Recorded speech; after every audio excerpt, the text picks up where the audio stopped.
This is the Landlord Advocates. I'm your host, Matthew Lyman. Welcome. Ladies and gentlemen, those of you who are joining us now, our guest tonight is Joe Mastroianni. Joe Mastroianni is running for the New York State Assembly, the 111th District. That's in upstate New York. He's running on the Republican and conservative line. He's going to be joining us momentarily. He's running a few minutes late. Understandably, when you hear him speak, you will understand why. I'm going to give him an A for effort because his voice is dying out. His voice is so raspy right now. I hope it can last at least a half an hour with us. But he's running a couple of minutes late. But as soon as Joe comes into the studio, I will bring him on and we will ask him a lot of questions. For those of you that know, we're going to talk about the Housing Stability and Tenant Protection Act of 2019. There's many variables on that law. It's about 75 pages long.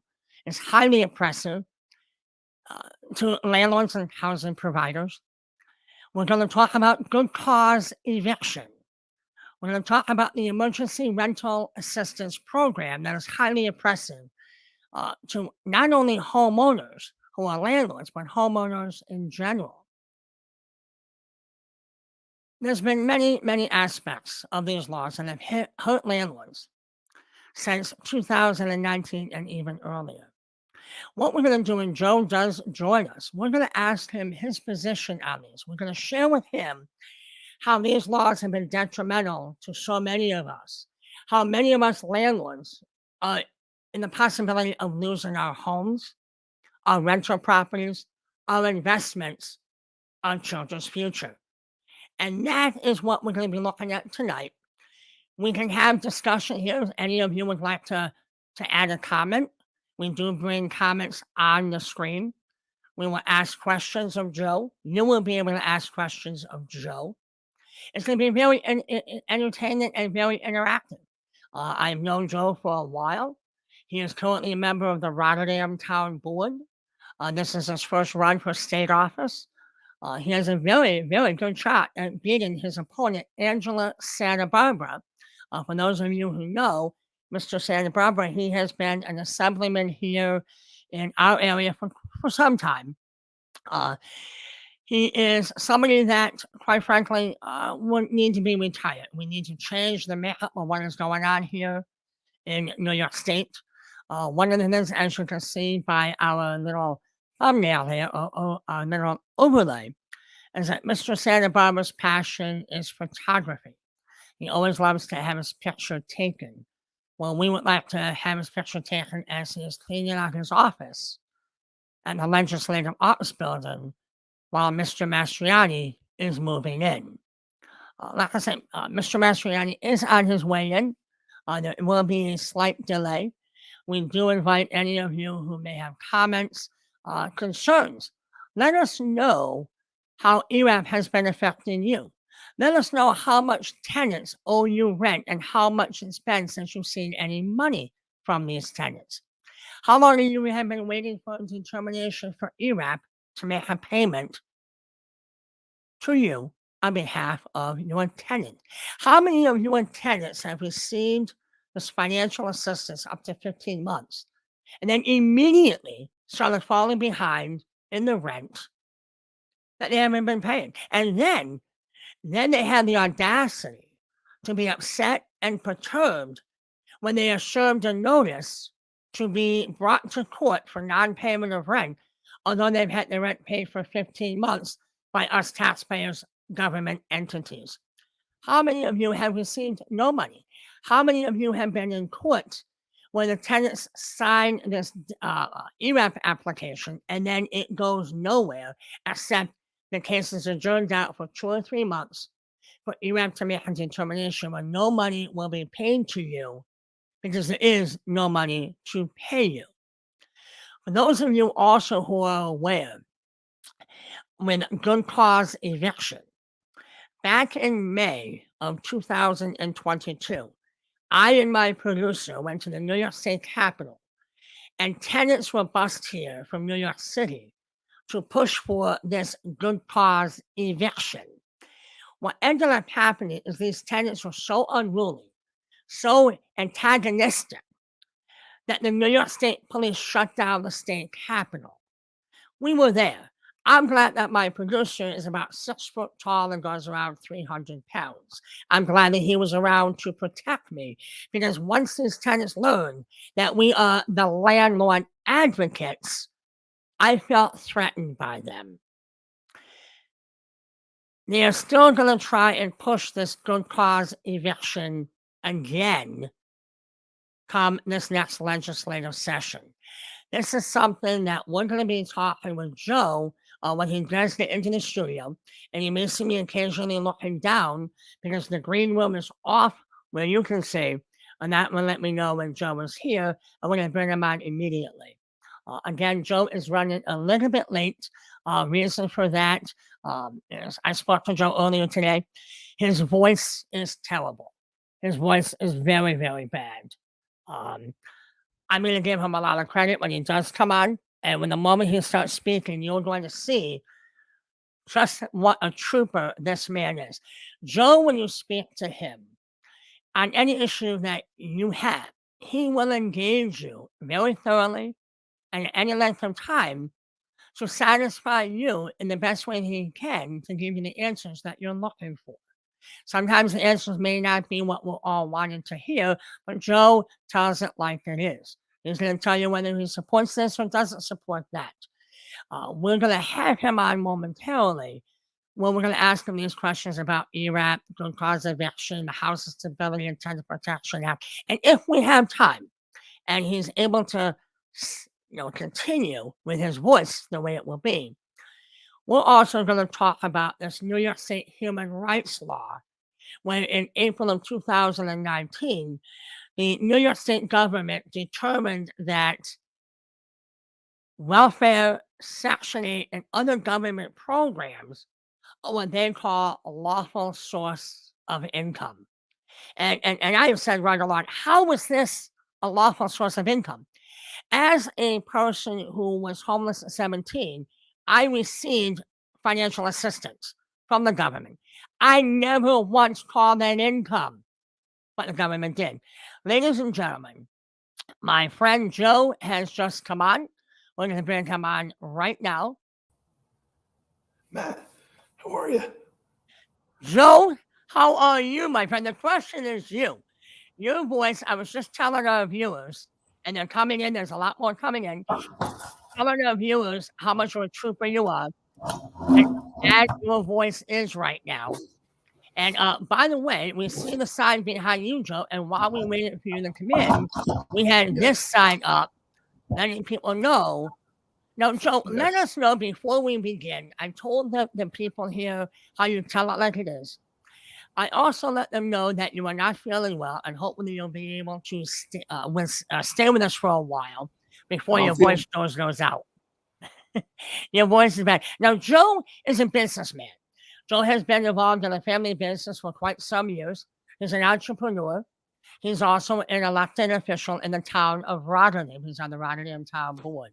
So Joe understands the many facets of what many people are going through in the business world and in the real estate industry, because Joe and I have had many conversations off social media, and I've shared with Joe the position that many housing providers have had to endure over these last few years of the oppressions of New York State government. Now, Joe, would you let our viewers know what areas the 111th district covers? It covers Scotia, the city of Schenectady, the town of Rotterdam, Waynesburg, Florida, Fort Johnson, Hageman, and Amsterdam. A large area. Yes. That's a large area. As you can see, my friends, and we're not going to pick on Joe because we love Joe.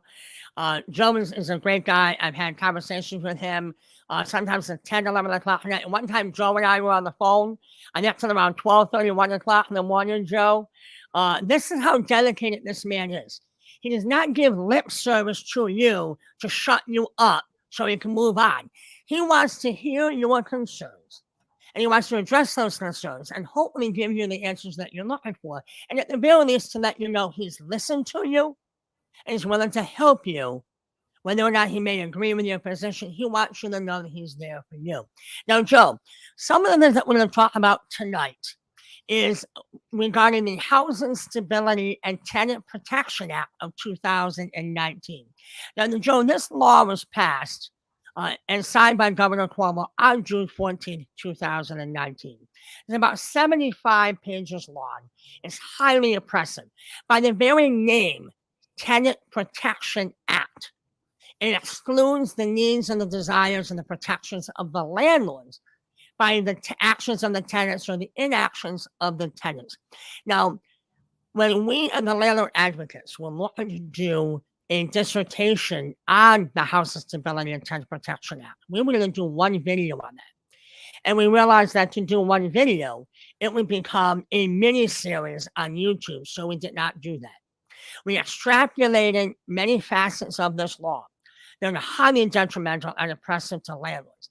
Tonight, I want to talk about two of those with you and get your feeling on them and what you will do when you take office on January 1, 2023 to rescind these laws. Part of this law, number one aspect of this, that I, the landlord advocates, when we represent hundreds of thousands of landlords across the United States. We have landlords in parts of Europe, parts of Canada, and parts of the United States that want us to physically go there and assist them, but we told them we are here based in New York State. In New York State, Joe, when a landlord wishes to examine the background of a prospective tenant, New York State law does not allow them to peruse, review any public or private records pertaining to the past or current eviction history of a tenant. Now, the argument that we make on that is such a pivotal aspect, that is a pivotal tool that many of us landlords use as a barometer of whether or not we want you or anybody else moving into our property. The government has deemed that we are not allowed to know this. And if we do, the position of the government is it's a presumptive rebuttal that out of the many aspects that you use to qualify or disqualify placing a tenant, that one tool of checking to see if they've been evicted before is the one tool that you utilized to not rent to the tenant when you may have had 10 or 12 other criteria. Public records, court records, most of them are public record. We say to you, Joe, when you get into office in January, what will you do to remove or at least try your best to rescind this one aspect of this law? What say you? Yeah, I agree with you. I agree that if that's what you had at your disposal before, you should have that at your disposal again. It's policies like this across the line in the New York Democrat way of thinking that remove accountability from people, that only encourages more bad behavior. I talk to landlords throughout Schenectady and Amsterdam, tell me how people damage the apartment before they leave. You know, if there was a consequence built in where people would be less inclined to behave that way and do those things. Yes.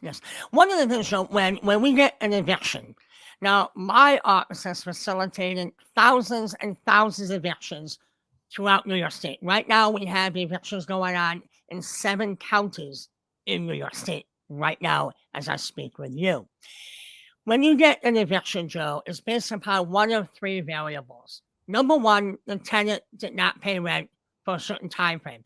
We've had one that's 30, 40 months because of the eviction moratoriums in New York State, where the tenants are not paying rent and the landlords are getting out a damn dime. Number one, non-payment of rent. Number 2, you are an objectionable tenant. That's the legal term, objectionable tenancy. You're destroying the property. You're not allowing for the quiet enjoyment of the property for other neighbors and tenants. Any one of those behaviors that would be normally to a reasonable person to be unwanted in a dwelling, that is eviction reason number 2. Number 3, I may just want you to move out because I need to raise the rent, I need to remodel, whatever the situation may be. I want you to move out. You have not done any one of those 3 things. So therefore, the court allows, and the New York State allows the landlord to take his tenants to court to have them evicted. A court of jurisdiction has agreed with the landlord that the tenant must leave. But those records now are sealed. And the argument that some of the Democratic Socialists of America representatives in New York State government have said is that this hinders tenants' ability to get another place to live. And our position, Joe, is hello. If you had a mortgage and you have 5 bankruptcies and you have a credit score of 350, the likelihood of you getting a mortgage ain't gonna happen. So why, therefore, should landlords not know that you just did not pay your rent? We have one right now that we did a couple months ago, Joe. The tenant complained in court that she had roaches in the apartment and she wanted to move anyway. She owed 31 months of rent, $24,800 in back rent she owed.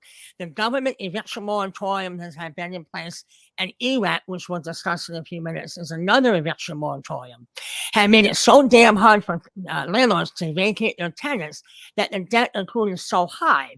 Well, this girl now can go to another landlord, Joe Mastroianni, and rent from Joe, and you will have no knowledge of her past, that she did not pay the rent, her children wrote all over the walls, destroyed the apartment. You have no right to know that.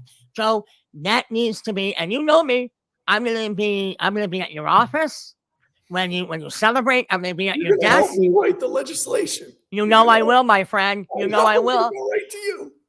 We gotta get rid of that. Now, Joe, another aspect of this Housing Stability and Tenant Protection Act is that if you place me into one of your apartments and I'm on a lease or no lease, doesn't have to be either way, you move me in, I now can move in 3 or 4 other people. I can move in my brother, my sister, my father. And do you know what role you have in that? None. You have no right to vet the person. I, as your sitting tenant, can move in other occupants. I need to tell you their name after 30 days after you asked me or 30 days after they moved in. Now, the argument being is that you can say, hey, Matt, what's that person's name? Oh, that's Peter Pan, and that's Snow White, and that's, Santa Claus. I don't need to show you any ID. So they can move other people in, and we've had one in the city of Schenectady when the landlord, the doctor landlord, he's a medical doctor, he called up the code enforcement office. This tenant that was placed, we have evicted her 3 times right in a row from each place. The landlord could not find out that she's been evicted before. She moves in, and then moves in her daughter, son-in-law, and their kids. In a 1-bedroom apartment, Joe, there was 8 people in that apartment. The landlord called code and said, there's 8 people living there, what can you do? There's nothing we can do. Another eviction that we did, there were 4 tenants living in a 3-bedroom apartment. The landlord knew who those 4 were. We commenced my team, and members of my team, one in particular. We vacated this tenant through the judicial system. When the county sheriff's department came to remove those 4 tenants, when they did that, Joe, there was 8 more people living in that apartment. 12 people in a 3-bedroom apartment. Thank God the landlord was able to, or the sheriff was able to acquire the names of the other 8 people. The landlord had to do another eviction on those 8. If the landlord does not know the name, and here's the question, Joe.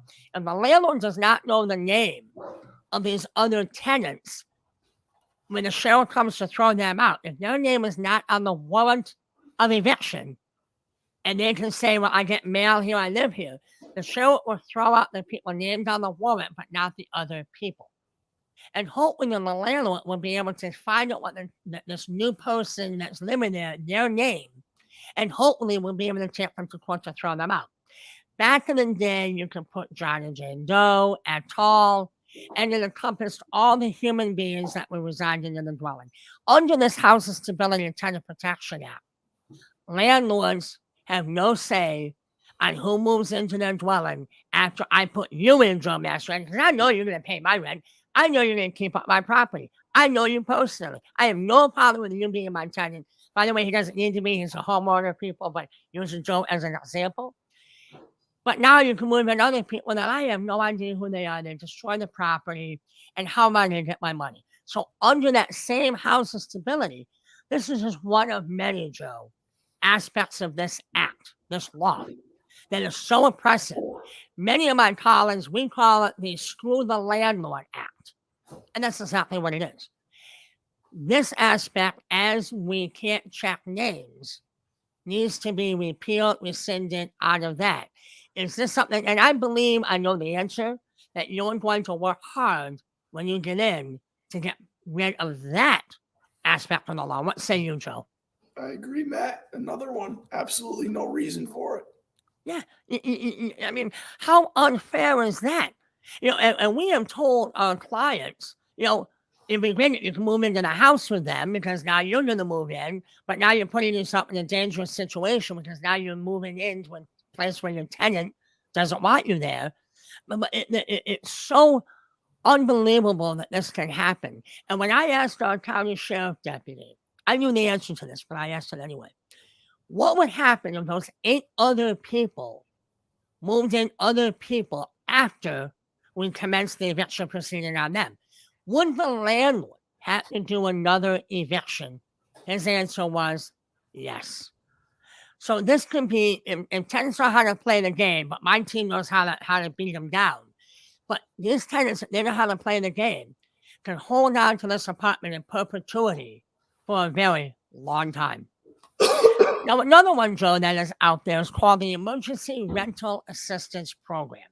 This was funded under the Biden administration in June of 2021. It provided $2.6 billion to cover rent for tenants. The rent would be 12 months behind and 3 months going forward for a maximum of 15 months. Tenants can apply for this ERAP. And I've had clients that were saying to me, well, Matt, the tenants work and they're making a lot of money. And I'm telling them, I don't care. Well, Matt, what do you mean I don't care? Now, my clients know I really do care. But then I don't care. They're like, well, why? I said, there's nothing in the statute that will say that these tenants who are making $50,000, $80,000 a year cannot apply. What happens then, Joe, is that when they apply, now there's some pushback, and we have case law where our team is winning when they apply for ERAP. But to this day, there's no money for the program. You can apply, and being a business owner, I know you're not making $20,000 a year. I know you can pay the rent, but you can apply. In the interim, the clock is ticking, it's tolling. You're not paying me any rent. You're taking your money, and we have video of tenants who have gone to Disney World on the landlord's dime and then applied for ERAP, and no money's been paid to the landlord. And while that application is pending, the tenant cannot be evicted for non-payment of rent. That is so unfair that they're allowed to do this. And we've seen one that applied the same day that they were in court, the day before. That can hold them up for months. The Legal Aid Society, back in December of 2021, sued New York State when they closed the program.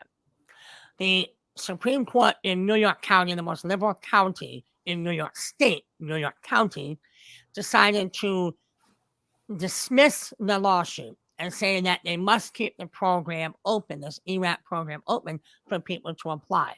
Legal Aid knew full well that many times there's no money to pay. And then when there's no money to pay, but the tenant can stay. One of my assistants called the ERAP hotline and pretended to be a tenant. And he said, I have no money to pay the rent. I'm going to get evicted. Please help me. What do I do? I was there when the operator from ERAP told my assistant, apply anyway. You can't be evicted for non-payment of rent. Apply anyway. So they're encouraging this, even though these tenants have had the unemployment way back when.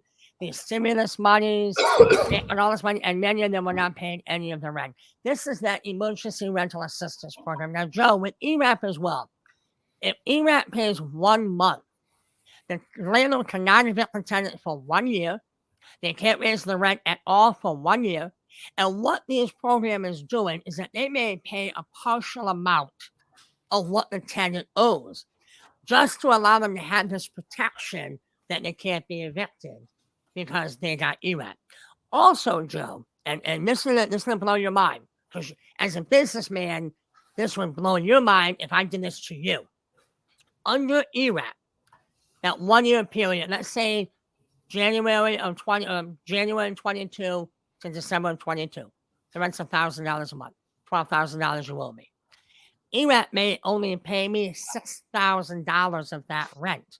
The other $6,000 under the statute, I must waive bye-bye to that forever. And I cannot sue for that. I have to waive that $6,000. Landlords are mandated to take ERAP because it's a lawful source of income. You can't discriminate based upon taking ERAP. So they're only paying a little bit. Some are getting a lot, but most landlords are getting nothing. ERAP, the State Office of Temporary and Disability Assistance, can shut this program down now during the appeals process. The appeal is still going on. Months later, it took them a month to say, no, you can't shut it down, but it's been under appeal since January of 2022, and yet no answers.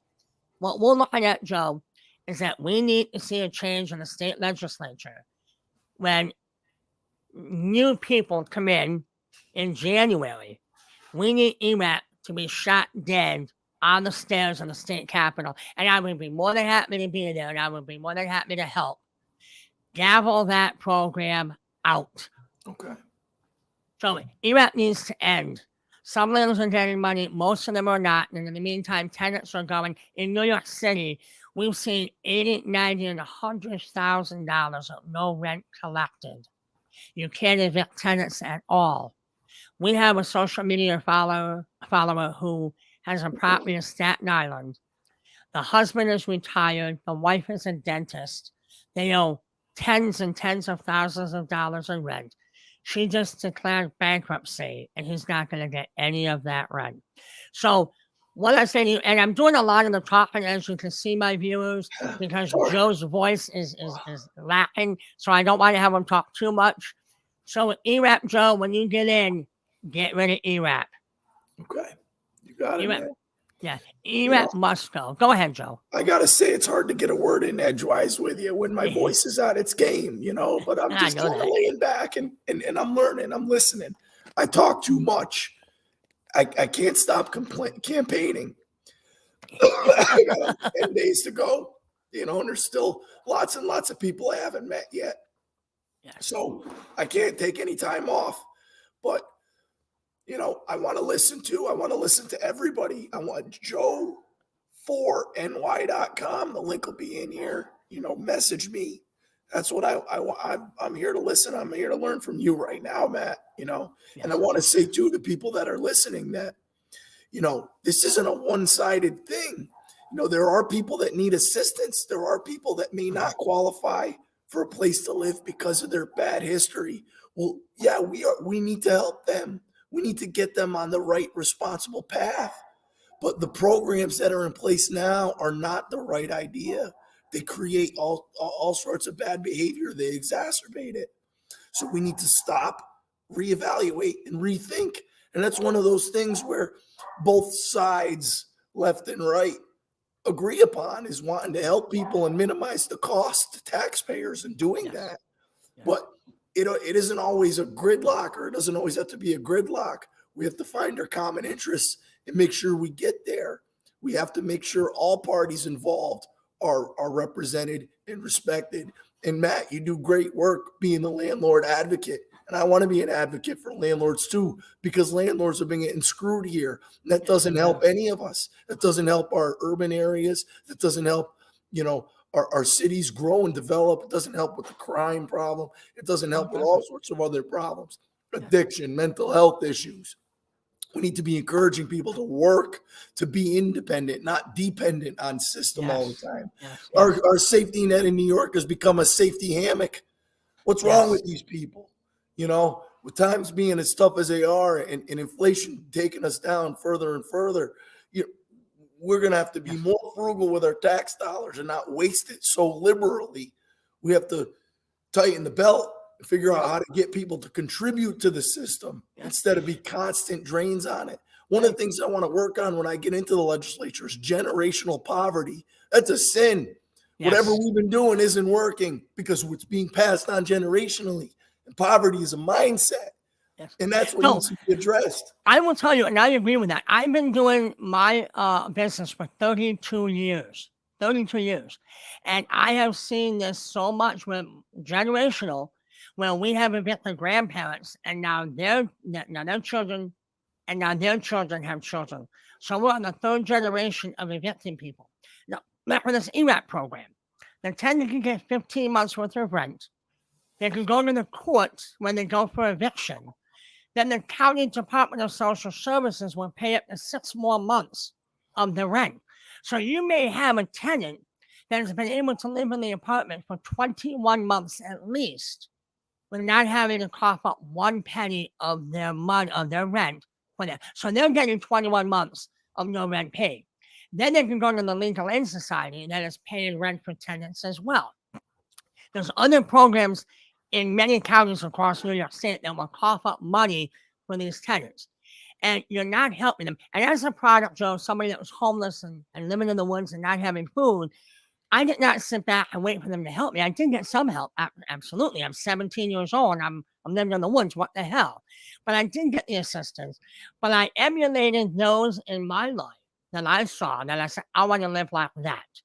So I worked now 2 you're jobs. an example. And look at you now. Look at what you've achieved in your life. And that's the example, because you had to survive at a young age and you learned the skills to get it together and work hard and make things happen and not rely on anybody but yourself. Those are the kind of skills that we should be imparting into the next generation of Americans if we're going to survive as a world superpower, if we're going to be a strong civilization. And it's one of the things, independent. God bless the USA. Yeah, but one of the things, Joe, and we don't get too political here, but we are going to get political, in that when we look at this, we have other comments that came in, I'm sorry. When we look at this, Joe, when we look at the two-party system, the main two-party system that we have in the United States, as a former Democratic Party official as I was, and as now we know, I am very involved in the Republican politics. I will tell you that. I hope no bones about that. I let my people know that. The problem, and this is one of the lines I've said, the Democratic Party is the party that supports dependence, and the Republican Party supports independence. We want to help, including the landlord advocates. I will tell you, Joe, I have been in court many, many times, thousands of times, and I have seen tenants who are trying. And we will work with them. We will get them another apartment if it's just the landlord and the tenant just doesn't mesh. If it's a few dollars that they owe, we will get them a place to live and get the assistance. We have one tenant who lives in subsidized housing. He's about 24 years old. I went to the apartment to deal with him. Nice, respectful young man, good kid. His end of the rent was about $125 a month. And I told him, you need to get this taken care of, because if you have to go out of subsidized housing, you're going to pay a hell of a lot more than $125 a month. What he ended up doing is, I found out from the property manager of this multi-hundred unit that he did come forward with the money he did pay. We work with the tenants and we see that they're trying. But the system that we have in place now in New York State and in the nation is that we want to, this entitlement mentality now is now peppered with the emboldened attitude that they believe, and I said I was a tenant once, I was behind on rent too. We've all been behind in bills. So I'm not coming from an air of aristocracy or arrogance. But these people need to understand that the system is built to help you get ahead, but the powers that be that are in power now would rather see you continue to get the help and help rather than helping yourself. And that's something that needs to change in New York, because if it doesn't, and one of the things that we've seen, rents are very high right now. And they're high for a few reasons. The eviction moratoriums have made it hard to get any money from tenants. So they're getting the tenants out. Under also Housing Stability and Tenant Protection Act, landlords are not allowed to get last month's rent, only first and security. So, Joe, you may have tenants who are borderline on that credit score. And I know for a fact, one of my dear friends, Harleen, who's a property manager, has turned down people for tenancy because they cannot pay that last month's rent. The law says you can't do that. And because they put all of these oppressions upon landlords, especially since 2019, after the New York State Senate went to the Democrats in November of 2018, now these laws that are put in place and pending legislation, which we're going to talk about momentarily, all of these things have caused landlords to raise the rents in order to make it viable for them to say, I'll be a landlord because I want to make some money. So the government in place now that says we want to help tenants, rah, rah, rah, is actually doing the adverse. They're making it worse. So tenants who may have had rent of $800 or $900 is now $1,200 or $1,300 because the government is too damn involved in the lives of housing providers. Exactly. And that's the cause of it. Now I have here, and we bring up comments from our guests. Well, my tenant informed me she was entitled to more free rent. She worked the system, so she lost her job and sits in my house and wants to continue to live for free. Now, this is from one of our good social media followers, Holly, that here she is. And Joe, I will tell you, we had a tenant who we had served a notice on. I actually did it myself, and I like to keep myself in the field. It keeps my blood boiling. Maybe not be a good thing at my age, but it keeps my blood boiling. And we had a tenant who owed about $3,500 to $4,000 in rent. And she said, well, I have the money to pay, but I applied for ERAP. So hopefully ERAP will pay my rent for me. Now, I see that and my blood boils because I'm saying to myself, she has the money to pay, but she wants Matt Lyman and Joe Mastroianni to pay for her so she can get that money and have a grand time. And the government is exacerbating this left and right. Joe, you got to end this. Yeah, for sure. Yeah. Now, Holly also added in, no tenant has received ERAP and didn't have to pay for countless months. Should default the first month they are due and pay rent. My tenant was covered from January to September, and in September she was entitled to more free rent and wasn't paying in October. Oh, she stayed in the oil company and didn't even pay them the full amount. We have seen too, Joe, during this eviction moratorium that the state had, utility companies were not allowed to turn off the power. We went into this apartment of the doctor. We were there with the sheriff's department, and our cameras were rolling when the tenant was removed from the property. She owed about $6,900 on National Grid, and she owed $23,000 in rent. She has children, and when we went in, the one thing that we noticed is I don't want to use the S word, but she had an exercise pole in her living room. Oh. And not even better, everybody here knows what I mean when I say exercise pole in her living room. Yet she was making money doing that and not paying any rent in front of her children. When we were there with the sheriff, she was very indignant, very angry. The apartment was a disaster. The food in the refrigerator was disgusting. There was hardly anything left. But these tenants, when they get thrown out, they feel like they should not have to. One of the things, Joe, that we have said, go ahead, please. Yeah, there's a lot of opportunity for fraud, like you talk about, for people to game the system to their advantage and come out making money. But there are people that they end up living in really bad circumstances, and I see that. I'm campaigning out there. I'm walking the streets that they're just behind. Yeah.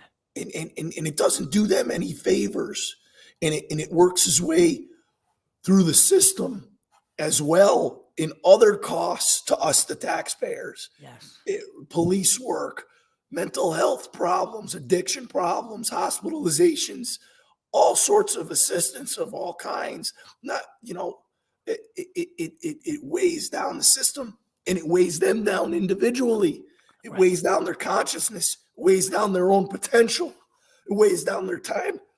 Yeah. So I want to say too, though, it's not always fraud, and it exists, Excuse me. but it's people not living properly, and we have to remember that, because this legislation is in place ostensibly to help people that need help, but it doesn't help them. No, it doesn't. No, it doesn't.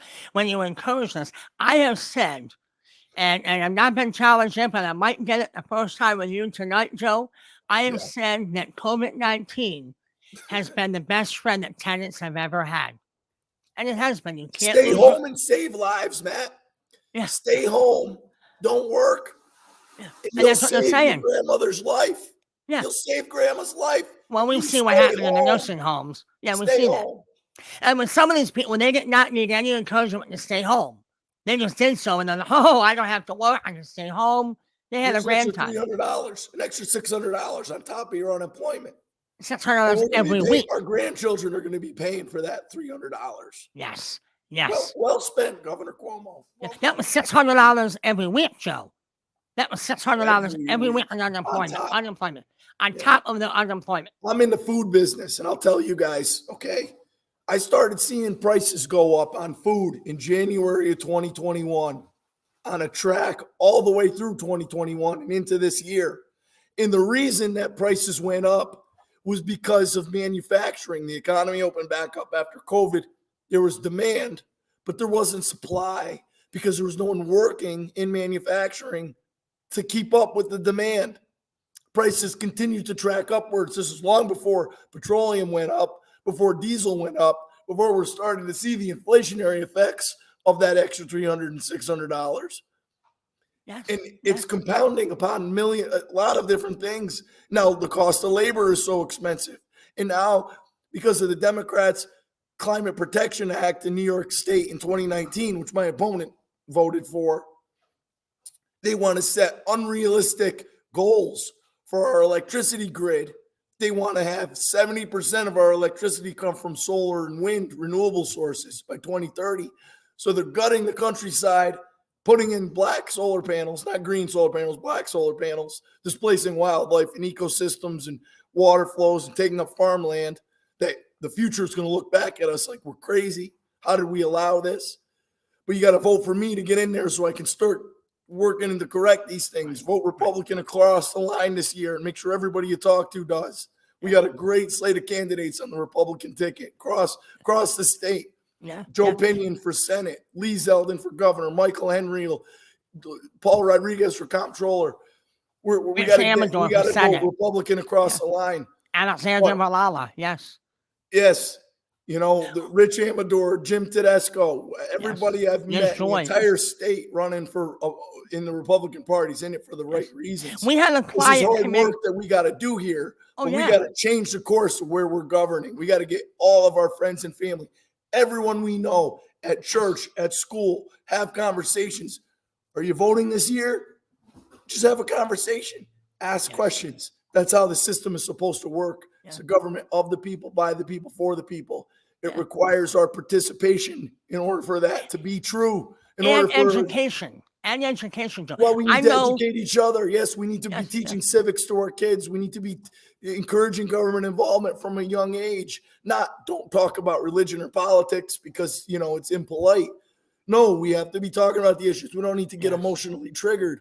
But in the next 10, 11 days, as we lead up to Election Day, we need to be talking to our friends and neighbors and our family. Hey, what do you think's going on in New York State right now? Are you happy with where things are at? Oh, absolutely. Do you know who you're going to vote for governor? Have you heard of this Joe Mastroianni guy running for assembly in Schenectady and Montgomery County? Reach out to him. I emailed him last night. He got back to me in 6 hours. Joe4ny.com. Email all your elected officials and candidates. That's how we put pressure on people. You get more out of your elected officials in the days and weeks before an election than you do any other time of the year. True, so use it to your advantage. And if you really like the email that just send it to Matt, send it to everyone you know, and copy and paste it and send it off. We got to put the pressure to these people. That's how it's supposed to work. It's not a spectator sport. We've been sitting on the sidelines too long, complaining on Facebook, yelling at the TV. Oh, I know. It doesn't go anywhere. You got to take action. You want to see your friend you want to see someone get elected. Save your voice. Yes. One of You them, know, and what you Joe was gotta you saying gotta push it here, out there, and you can't right, be afraid. You have to right, be respectful. We have to engage in the issues. We have common ground. The other person, the other party isn't the enemy. right, The two-party system might be the enemy. That might be the enemy. right. But the other person you're talking to doesn't. We need to be participatory in this process. That's how we get legislation like we have that makes no sense Yes. because One we're of the not things, Joe, involved. that we have told our clients from the community office out of our social media, they'll start out with, when is somebody going to do something about this? And then I When are snap you going to right do back. something about it is the answer. So what I say is, when are you? And I say the same thing. What have you done? When was the last time you contacted? Did you email your state Right, representative? right. Did they get back to you? Yeah, yeah. You know? And that, I can tell you, the apathy in our industry, and now I'm gonna, kind of take a little lip into my followers, is that, and the ones that are participating here on social media many times, on Twitter, Facebook, LinkedIn, um, YouTube, they're active, but many others will sit back and complain about what's going on. And when I confront them at my office, and I'm like, well, when was the last time you contacted anyone? And I'm like, They well, don't think to do it. It's not their fault. We right. need to have this idea go viral that right now, before election day, we need to participate. And this is a self-governing system that we inherited. We're going to lose it if we don't start getting involved. Just by being curious, being respectful. You don't have to be hard-edged. You need to be compassionate. We need to build bridges amongst our family and friends, and just listen to what other people have to say. Ask them questions and just get them thinking about it a little deeper.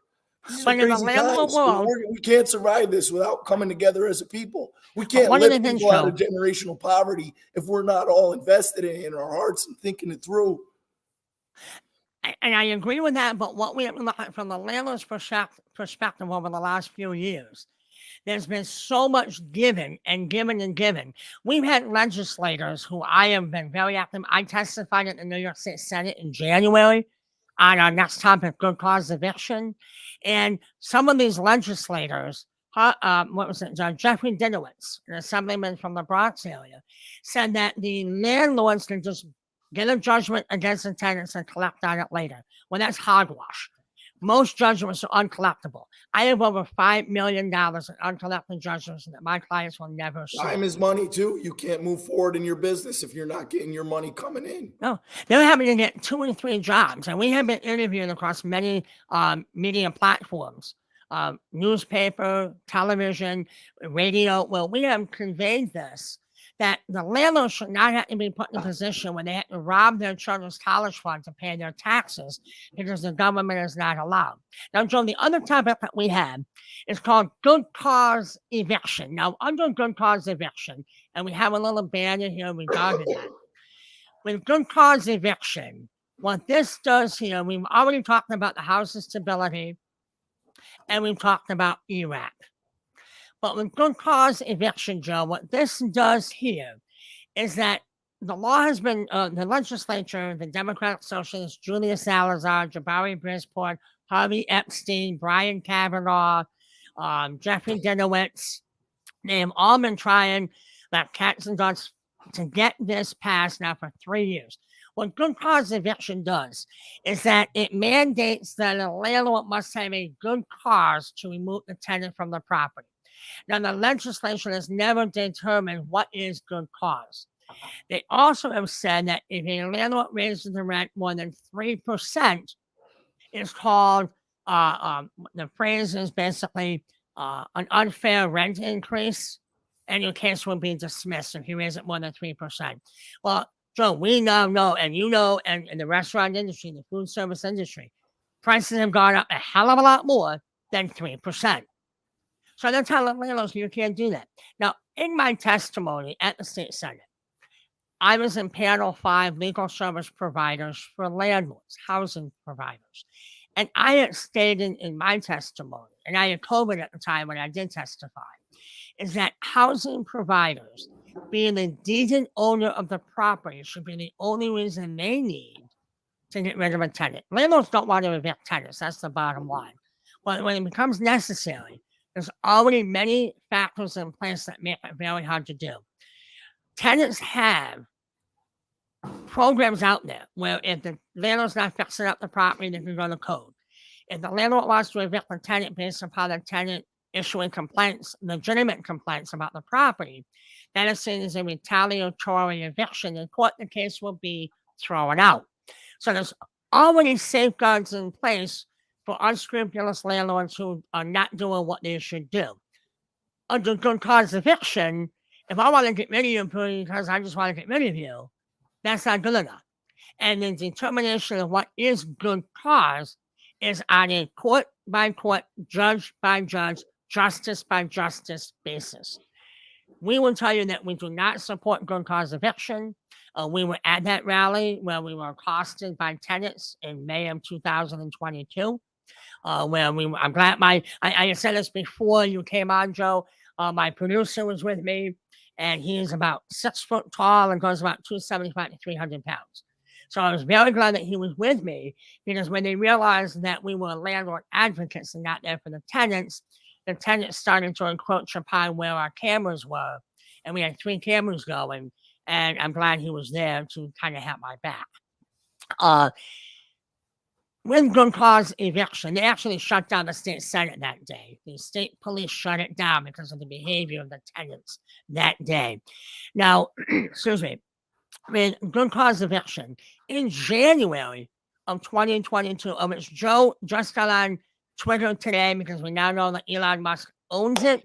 Absolutely. And we don't have to worry about, yes, and we don't have to worry about oppression. I mean, we've seen on Facebook where you say one thing and you're in Facebook jail for a month. But on Elon, any posts. I don't know if that's legal. Other candidates are getting their posts, but I can't boost on Facebook. Yeah, because of who you are, what you believe in. But on Twitter now, Joe has on that, and I will tell you that yours truly is the first follower of Joe Mastroianni on Twitter. Yeah, Joe, I was the first one. I'm honored for that because you've been telling me to get on Twitter for a while. Yes. I mean, yeah, like Joe for a while, everyone can tell him to get on Twitter because that's where a lot of the political stuff is going on. I tell people I look young, but I'm not a millennial. I'm 40. And I don't like all the I don't like being on the phone all the time. So, but technology. I have to do it for this next 11 days. Yeah. I'm right there. Yeah. What the Legal Aid Society said, Joe, about good cause eviction back in January on Twitter, they were talking about the health care of tenants, whatever that health care may be. Now, we already know that there's a lot of fear mongering going out there. So they put out on their Twitter page that tenants should not have to choose between health care and paying their rent past good cause eviction. Now, good cause eviction does not affect those who are not paying the rent. It does not protect them.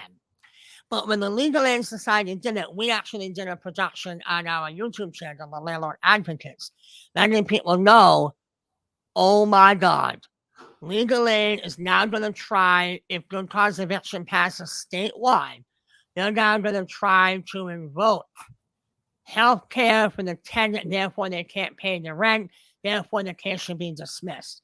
They showed their hand, and the one thing that the Legal Aid Society and all those other agencies and tenant advocacy groups should never do is don't show Matt Lyman your hand, so I'm going to exploit it to the best ability I can on behalf of landlords.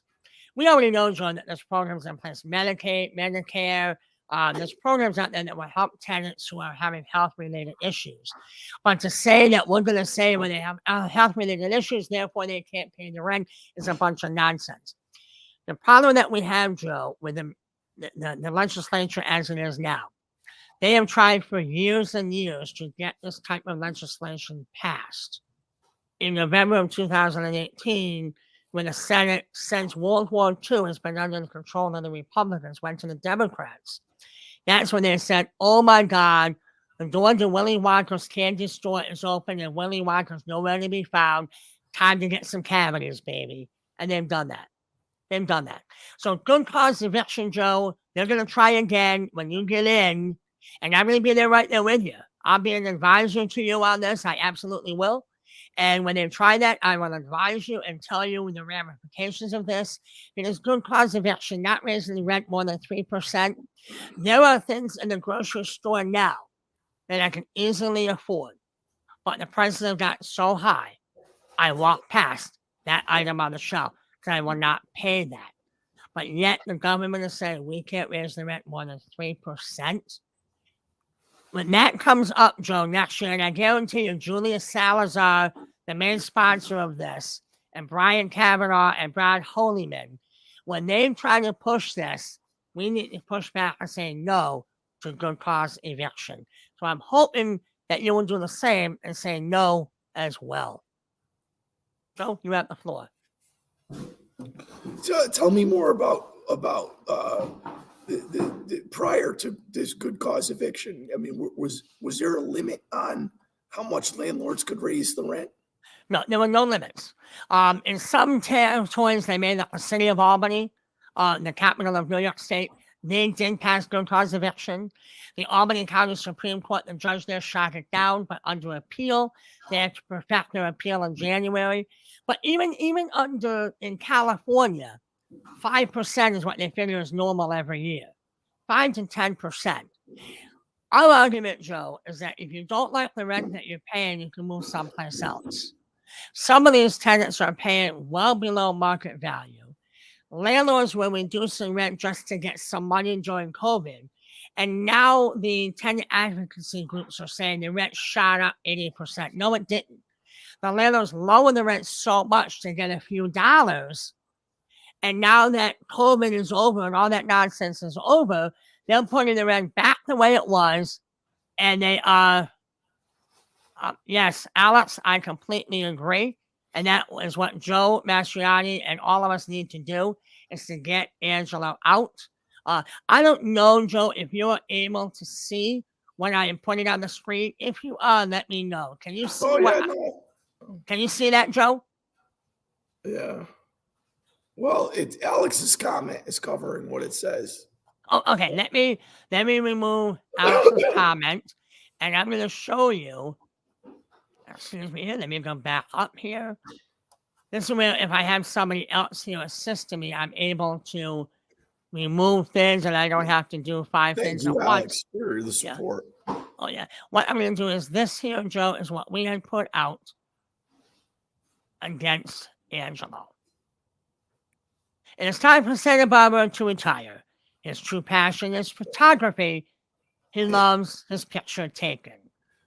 So Angelo, he is a good promoter. He is a good cheerleader for things. His skill set would lend well to advocacy work or lobbying. And nobody's life ends when they lose an election. And I don't want to be negative in attacking Angelo Santa Barbara. He works very hard.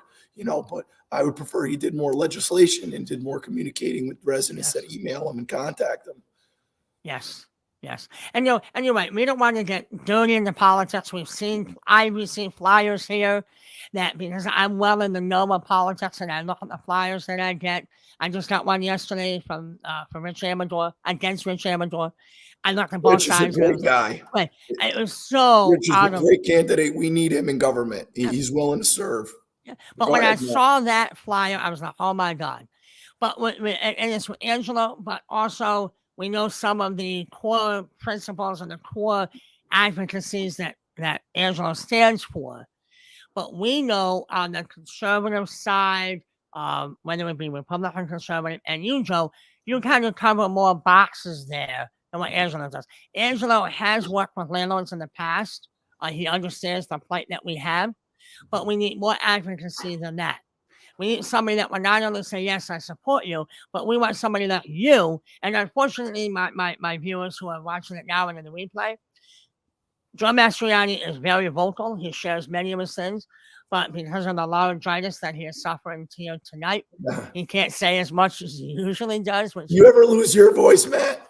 Oh, yes, I did, my friend. Earlier this week, my voice was in and out. Talking too much. I feel fine. It's just too much of this. So thank you for... Yeah, we'll do that, Joe, because I don't want you to lose your voice. We have so much more stuff to do this week.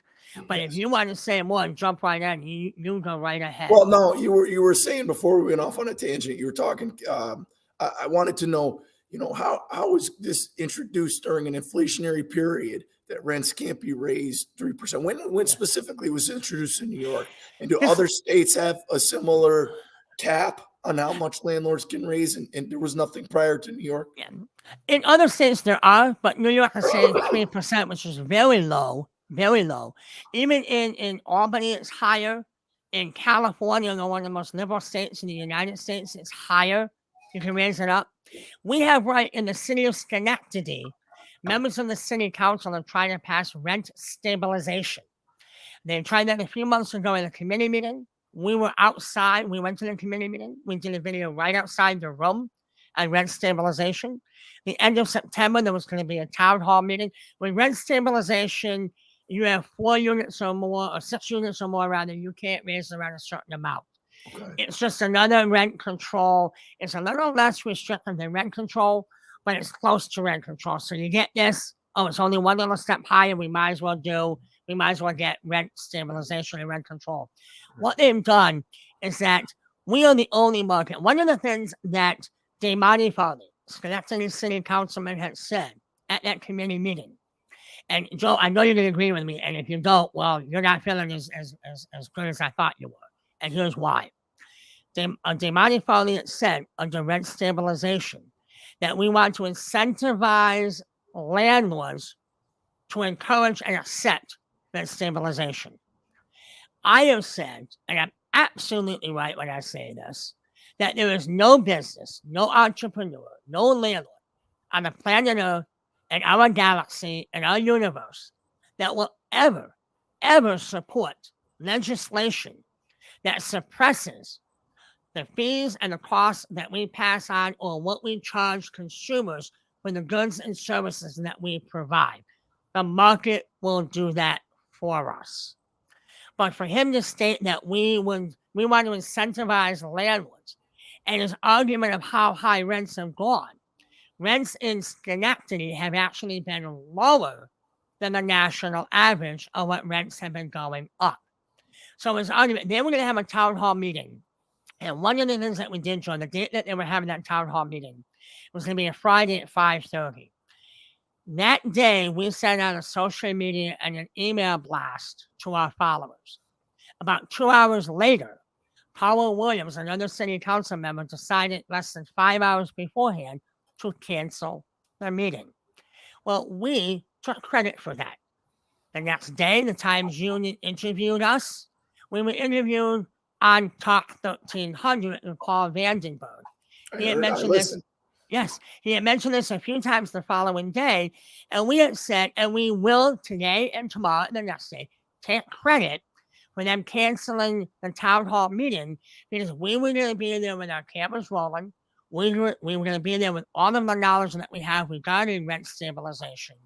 And we think that when we sent out that information, they were concerned that the majority of the people that were going to be there were housing providers, and they did not want that. They denied it. They said it was a life-changing or life event in his family, Powell Williams. He stated that something life-altering event. Him and his daughter were sick on that Friday. He was at the council meeting on that Monday.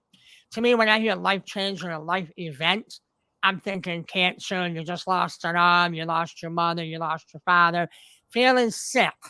When I had COVID-19, and I'm sitting at this studio where we are now for 7 hours in the chair I'm in now, and this is not a very great sitting in chair for 7 hours, and I had hot tea off camera, and I'm able to do that, he could have come to the meeting.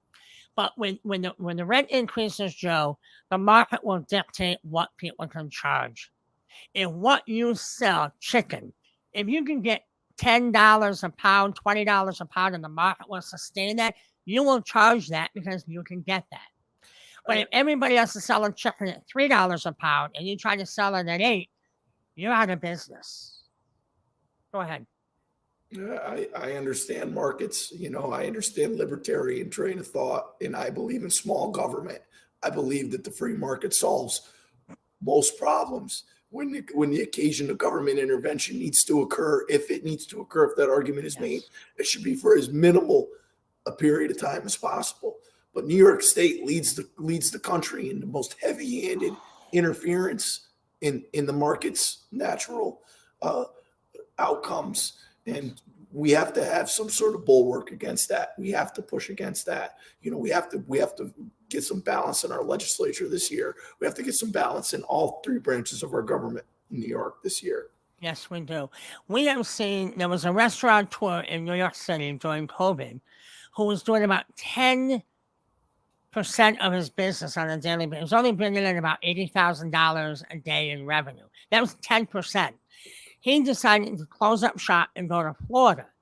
When he was contacted a few months later during COVID, asking, is he coming back to New York? He laughed his butt off and said, I will never, ever do business in New York State again. The deregulation here in Florida and the amount of revenue that I'm making is far more than I ever made in the state of New York. So here you have Kathy Hochul and her tirade at the Lee Zeldin debate, which I watched twice. Lee won that hands down. But she's talking about safety. She's talking about job creation. Okay, you don't create jobs by giving money away to everybody. You don't create jobs where somebody can't even feel safe to a Yamaha on the railroad or I'm sorry, what are they? I don't go to New York City, so I don't know. The subway. Yeah, thank you. They're afraid to wear a Yamaha. We've seen videos on Facebook and Twitter where people are getting their ass beat and robbed and pushed out of the tracks on the subway. When you have these different variables and these different negativities happening in New York, and rent's so high, and business prices are so high, what the hell do they actually think is going to want people to come back to New York State when they constantly have this? Well, I can tell you, Matt, that there are voters out there and there's a lot of them in Schenectady that believe that their interests are best being served by the Democrat Party, because the Democrat Party has a union with the media and is able to portray these ideas, but they don't hear the other side of it because people on the conservative side are silent. They don't say anything. We're afraid to talk.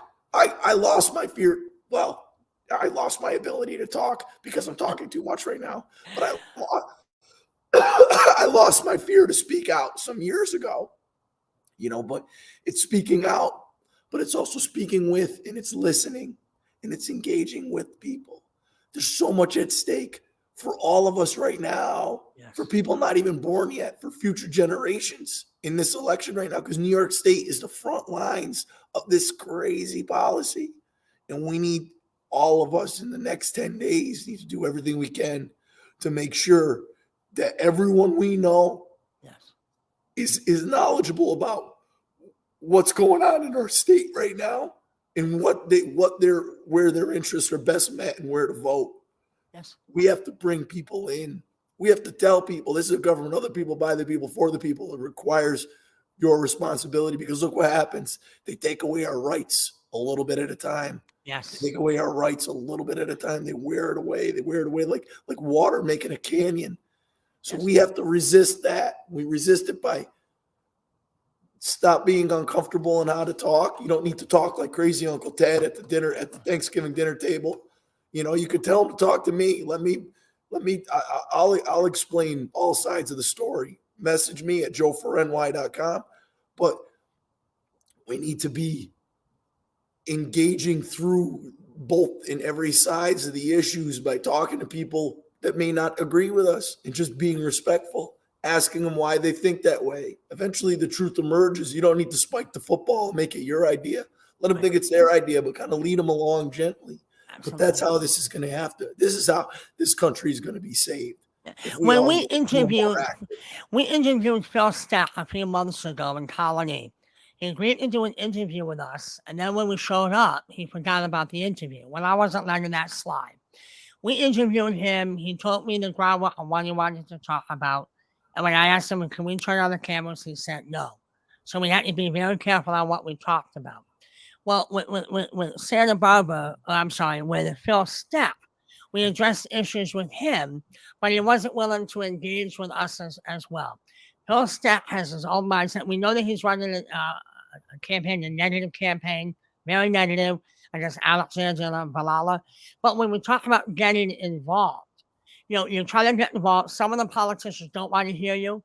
And Phil Stack pointed to his watch and he said, well, I don't have much time. I have to be in this unit. I said, well, you committed to this interview. And he gave me a political answer to all of the diatribe that was running out of his mouth. And my viewers saw right through that.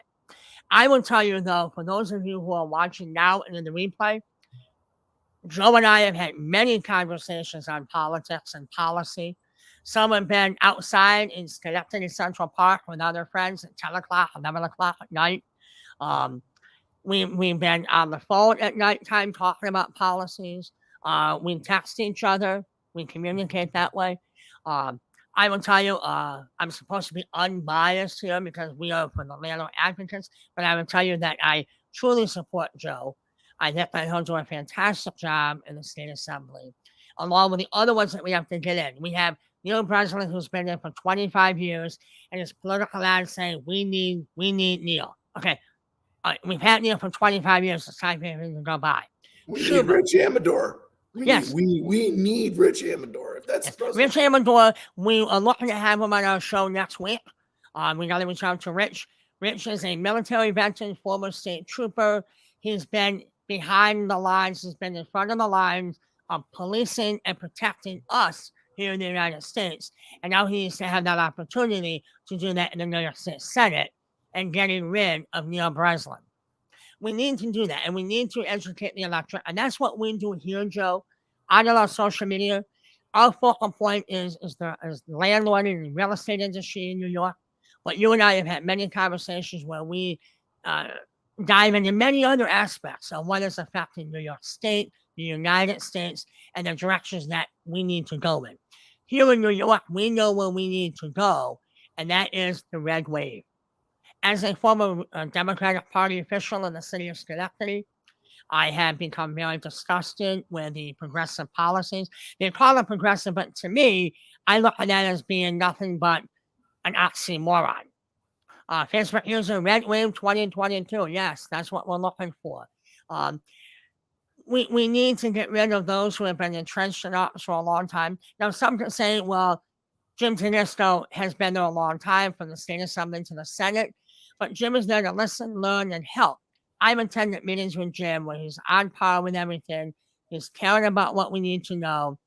His opponent, Michelle Osterlich, has been engaging in dirty politics on social media. That you elect Jim, you re-elect Jim, you elect Rich. You're going to have all these rights taken away from you, women's reproductive rights. That is not going to happen.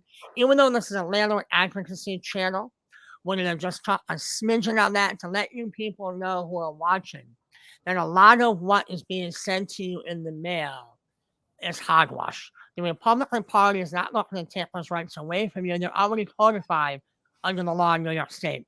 What the Republican Party is trying to do is to have people who have been living the independent life, or dependent life rather, to become independent, to grow. We have seen that where more people are going back to work under the Republican administrations from the federal level on down in certain states. In Florida, when you have no sales, there was no income tax, you have such lower taxes, but they have a more vibrant community than we do here in the state of New York. And that is something, the Empire State of New York does not exist anymore. And we need to bring that back to become the Empire State. And by doing that, we need to elect people like Joe Mastroianni, Alexandra Villala, Rich Amador, Lee Zeldin, Allison Esposito. But Joe, we may be wrapping up. We've been going almost an hour and a half, which I love.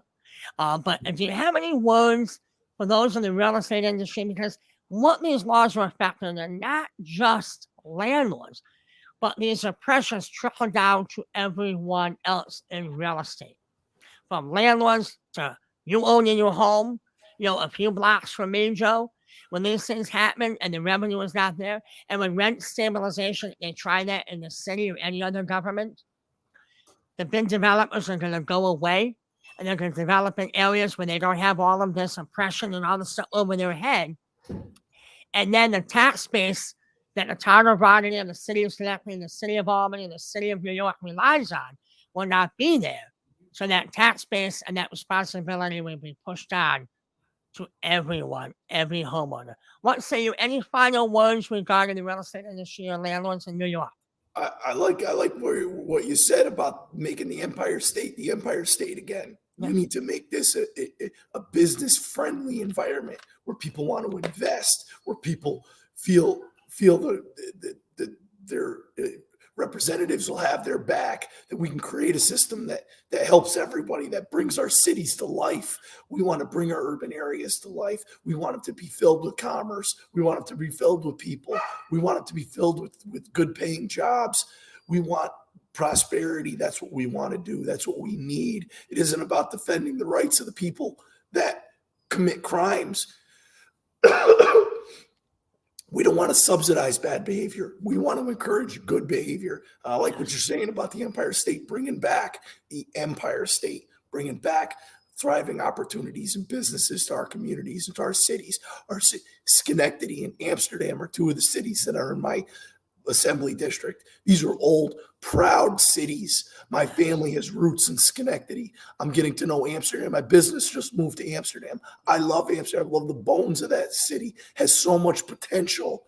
I love the way it's laid out. There's property there that's probably way undervalued to what it could be in a thriving economic environment. Now, I'd like to see Amsterdam build that back up. All these old mill towns, all these old once great communities can come back, and it comes back with hardworking entrepreneurs like landlords that buy property, that fix it up, that get people in there. That's the kind of excitement and energy that we need. We want to encourage that behavior. We want to encourage people to take that kind of risk.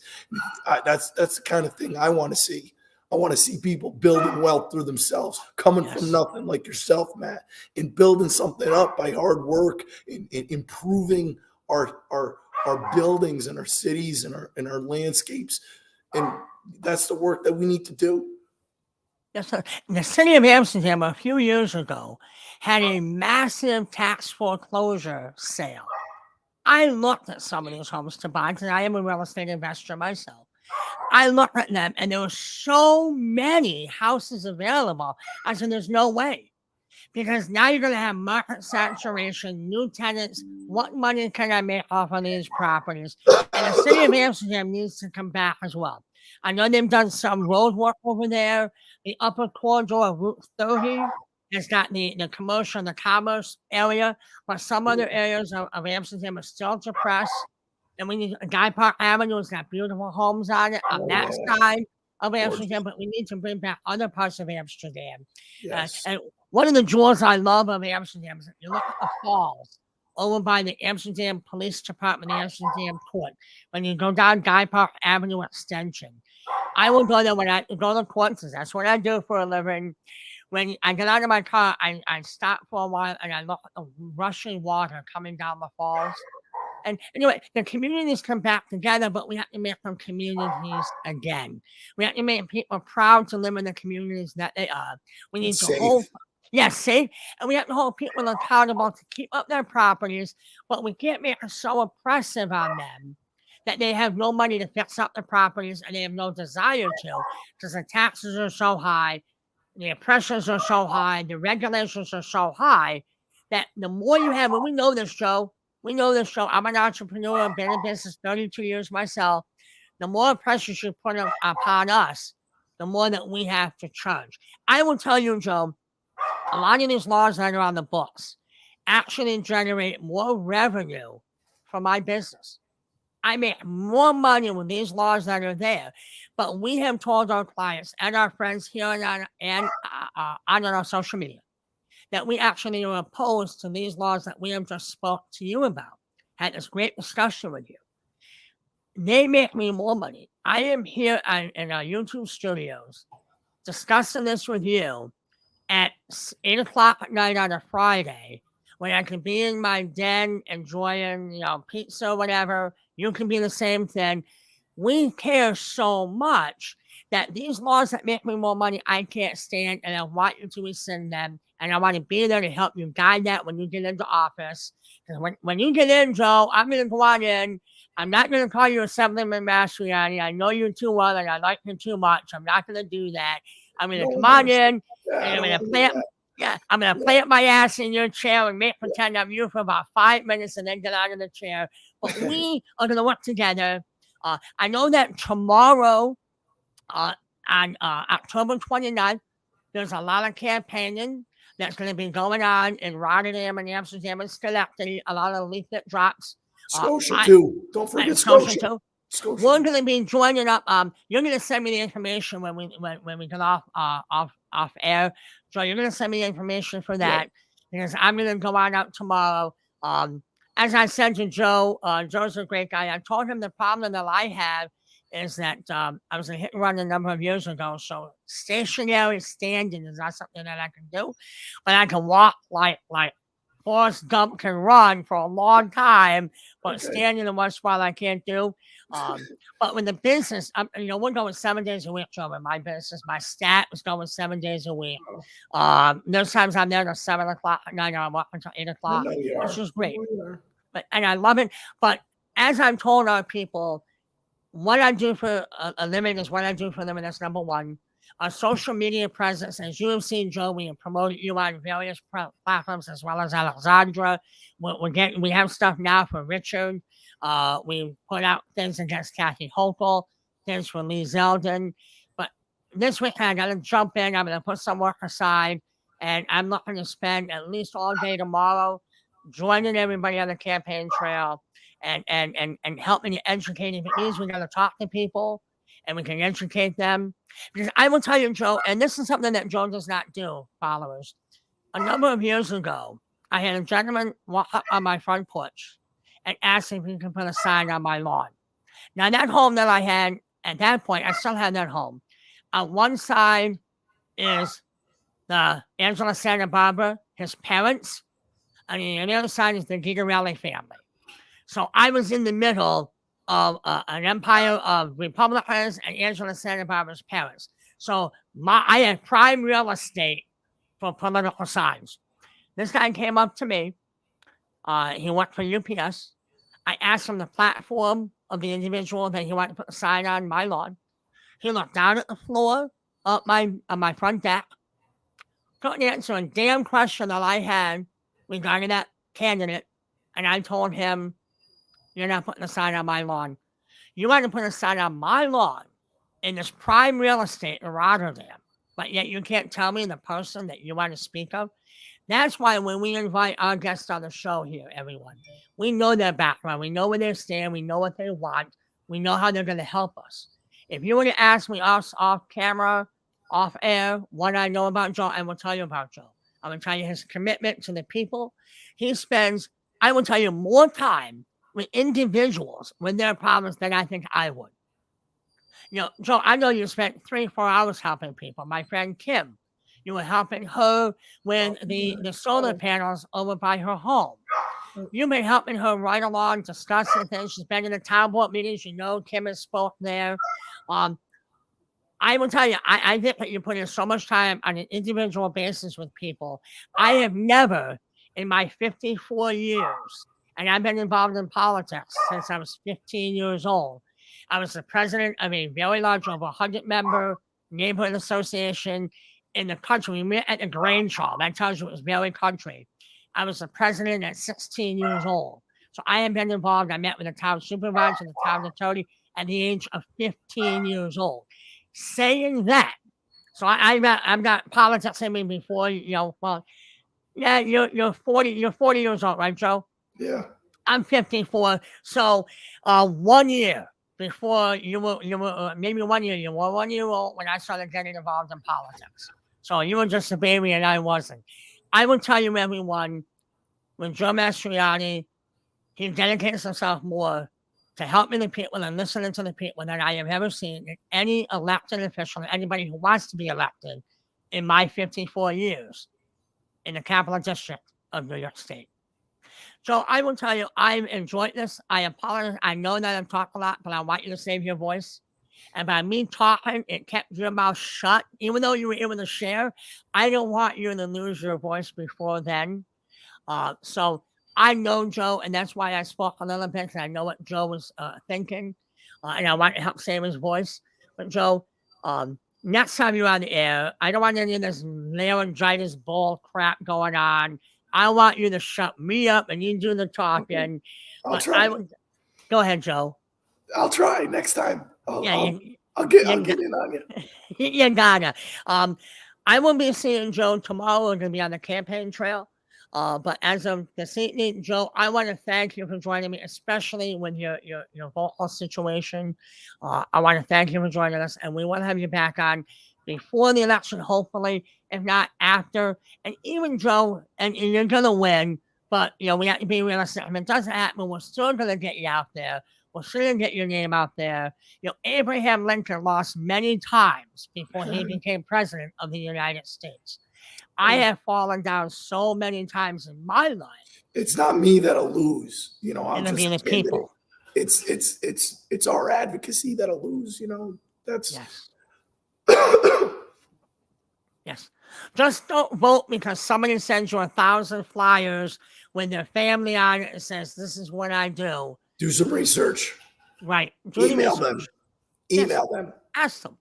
And when you have people like that, I remember Joseph came to a landlord meeting a few years ago, and he was more interested in doing this above the table. And I was one of the speakers at this landlord meeting. And then when the meeting commenced, he put the phone under the table, and when I reached a point in my presentation that was a monumental piece of information, I looked right at him and I yelled out that piece of information and I startled him. Like you said, Joe, and I have said myself, it took me a long time to get where I have become. I've served on the College Board of Trustees. I've served on many boards here in Schenectady County, all over from the Capital District. I have accolades from the Education Department, from the Bar Association for my work in the community. It took me a long time to get there. I'm there now. So I am no longer as reserved as I once was to espouse my beliefs and my ideologies upon those elected officials who intimidated me and scared me. Now I have no problem confronting that, and if they don't like it, tough hooey. I don't care. And that's what you said earlier today in our presentation, that I'm going to say what I need to say, and if it bothers those in elected office, then so be it. They shouldn't be there. Well, I'm not saying to be like Maxine Waters and get up in people's face. Be polite, be delicate, but you're more effective when you're that way. If you're rude and confrontational, it won't have any effect. They'll just disregard you.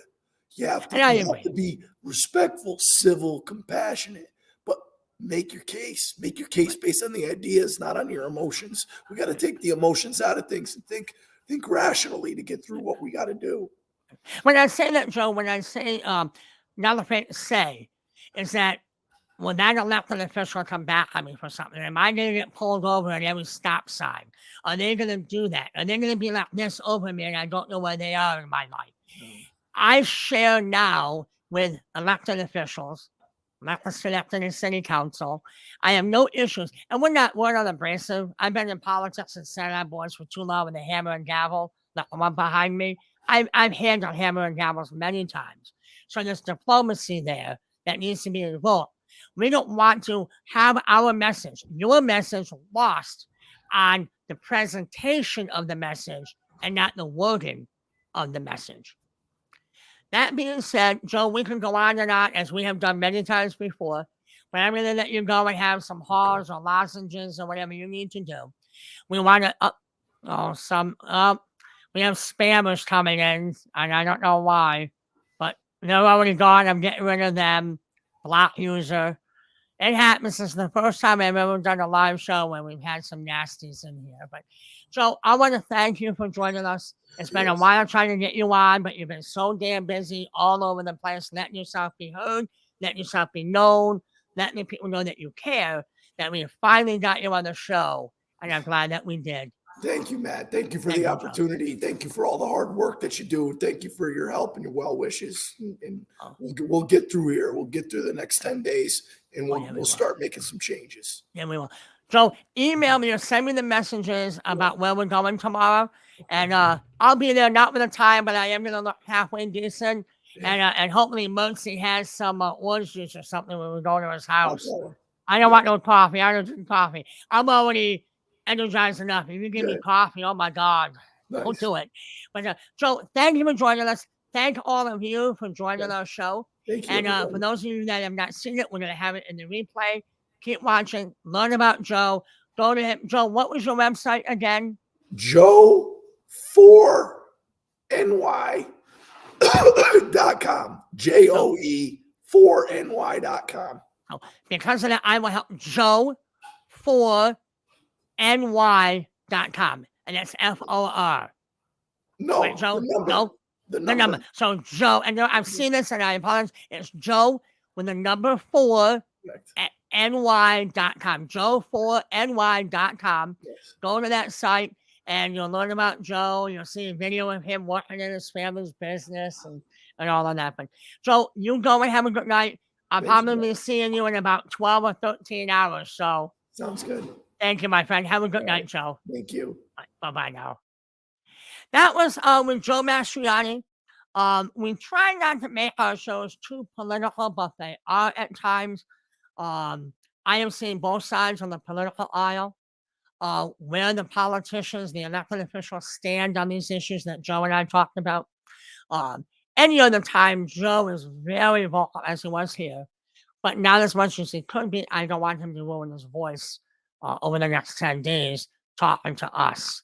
But like Joe said, learn about the candidates that you have where you are, and whether it be in New York City, whether it be in Long Island, whether it be in Westchester County, wherever it might be. Learn about who your candidates are and vote for those that support, especially us, those of us in the real estate industry.